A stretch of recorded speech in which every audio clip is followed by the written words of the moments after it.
In this video, we're doing a 2-for-1 deal.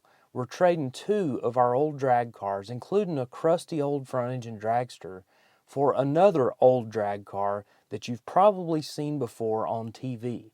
So let's get into it. Let's talk a little bit about those 2 cars that we're getting rid of, and then I'm going to show you guys what we traded for. I think you're going to like it. So the first car we're getting rid of is this Altered Roadster. Now this car, we bought it a couple years ago, and it was just a project. You know, we didn't have any huge intentions for this thing, but it was too good of a car to pass up and too good of a deal to pass up. So this thing's got a Ford Model T body on it. It's a very typical 80s or 90s Altered Roadster build. It's square tube chassis, no suspension whatsoever. It's solid mounted everything. It's got spindle mount wheels. It's got some big ones on the back with some 1432 slicks. And my dad took the body off of it and painted the body, and we were just going to stick some kind of motor and transmission in it, but of course we never got around to it. So this thing ended up on the chopping block, and then we had a special visit from David Newbern. So the Roadster was part of the trade, and then as part of this deal, we're also getting rid of a front engine dragster, which I know that sounds crazy because we're hot rod hoarders, and this doesn't make sense for us to get rid of one of our old dragsters, but it's kind of what needed to happen to make this deal work for Newbern. And it's one of the cars that didn't really have any sentimental value to us. Now this particular dragster is a car that we bought in 2021. I bought it from Tony McConnell, and if you want to go back and look at the video from Tony McConnell's place, he's got some killer old drag cars. So we bought this thing, and of course, like every other old drag car that I buy, I wanted to find the history on it. And I studied and I researched and I looked for weeks and months, and probably spent way too much time researching this thing, and I never did find an exact match. But what I do know is that a car with this wheelbase, with this style of roll bar, with these components would have been built in the late 50s or the early 60s, very early 60s. So this thing's got about a 100-inch wheelbase, and if you look at some of the components here, it's got an Oldsmobile rear end. It's got some unique pieces, but for the most part, this thing didn't have any truly unique components that made it stand out to where I could pick it out in an old picture and confirm its identity. So I never did track down its actual identity. I've seen some close ones, but from what I know about old dragsters, I know that there was a lot of homegrown dragsters that never saw the light of day. They never actually raced at a big race. Some never even raced at all.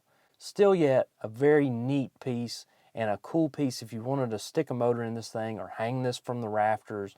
I mean, it's got a lot of potential for a conversation piece. But Newbern said he's always wanted a front engine dragster, and this one kind of stuck out to me as a good fit for this trade. And he was happy with the deal, and of course I was familiar with the car we're trading with because I had seen it on TV. And I fell in love with this thing when I saw it on the Faster with Finnegan show. It's an Opel GT with a flip top, one-piece body, neat old car. I mean, this thing has got some cool details on it, and I haven't done any research on this car yet, but I pulled the trigger pretty quick on the trade because I wanted to get my hands on this car. Just judging by some of the details I saw on the TV clips, this thing's got some history. It's not just your average 80s or 90s build. It's got some really neat old pieces on it. So we made the trade. He unloaded this thing. We dragged the other ones back up on his trailer and strapped them down, and he headed back to Georgia. And of course, I just started taking note of all the things that I'm seeing on this car. Now, of course, this Opel GT, naturally these cars are pretty short wheelbase, and I've seen a lot of Opel GT drag cars through the years. I've seen regular steel-bodied cars. I've seen stretched front-end cars. I've seen flip-top cars with a stock wheelbase. I've seen flip-top cars with a stretched wheelbase. I've seen them all. I've seen chopped tops. I've seen crazy body designs. But this one is pretty close to a stock wheelbase. It's pretty close to stock dimensions, but you'll see that the rear wheel wells are opened up huge. It's got a little spoiler on the back that's almost vertical. This thing is mostly complete. You can see they've made some changes to it to make it a little more safe. They redid the roll cage so that you'd fit in it properly. I've noticed in a lot of old pictures of old Altereds and things like that, that the guys just did not fit properly in these cars.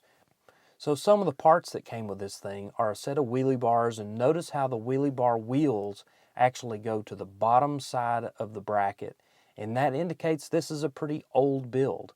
Now, of course, the wheelie bars could have been added at any time, but I'm just saying that was the first indicator in my mind that this was an old car. The rest of it is the fact that this thing is fully suspended. So it had coilovers on it, front and rear.